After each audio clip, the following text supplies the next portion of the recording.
Final interview കിട്ടി. അതിൽ final interview കയറി ഫസ്റ്റ് ക്വസ്റ്റ്യൻ പറഞ്ഞ പാടെ അവർ പറഞ്ഞു, ഞങ്ങൾക്ക് ഈ കുട്ടിയെക്കുറിച്ചുള്ളതെല്ലാം നല്ല ക്ലിയർ ആയി, ഇനി ഇയാൾ യാതൊരു ആൻസറും പറയണ്ട, വണ്ടർഫുള്ളായിട്ട് ഇയാൾ ഇൻ്റർവ്യൂ പ്രസൻറ്റ് ചെയ്തിട്ടുണ്ടെന്ന് എന്നോട് അവർ പറഞ്ഞു. എനിക്കറിയത്തില്ല എന്താ സംഭവിക്കുന്നത്. എനിക്ക് മനസ്സിലായി മാതാവ് എൻ്റെ കൂടെ തന്നെയുണ്ട്, ശക്തമായിട്ട് പ്രാർത്ഥിച്ചാൽ എനിക്ക് കിട്ടും എന്ന് എനിക്ക് മനസ്സിലായി. അങ്ങനെ അച്ഛയ്ക്ക് ജോലി ജൂലൈ 15 അച്ഛയ്ക്ക് ഞാൻ ജോലിക്ക് വേണ്ടി ഡേറ്റ് ഇട്ട് പ്രാർത്ഥിച്ചത്. ജൂലൈ 13 ആയപ്പോൾ അച്ഛയ്ക്ക് വിസ വന്നു. ജൂലൈ 16 അച്ഛ ഖത്തറിന് കയറിപ്പോയി. അങ്ങനെ പൈസയുടെ കാര്യങ്ങളും ഏകദേശം ഓക്കെ ആയി.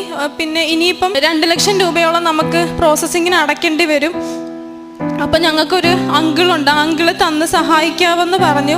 അതിനുശേഷം ഞാൻ വീണ്ടും അവരെ ഏജൻസിയിൽ കൊടുത്തവരെ വിളിച്ച് കോണ്ടാക്ട് ചെയ്യുകയുണ്ടായി. എന്താ ചെയ്യണ്ടേ, എപ്പോഴാണ് പേപ്പേഴ്സൊക്കെ വരുന്നതെന്ന് പറഞ്ഞു. അപ്പോൾ അവർ പറഞ്ഞു ഇത്ര ദിവസത്തിനുള്ളിൽ വരും, കുറച്ച് ഡിലേ ഉണ്ട് എന്ന് പറഞ്ഞു.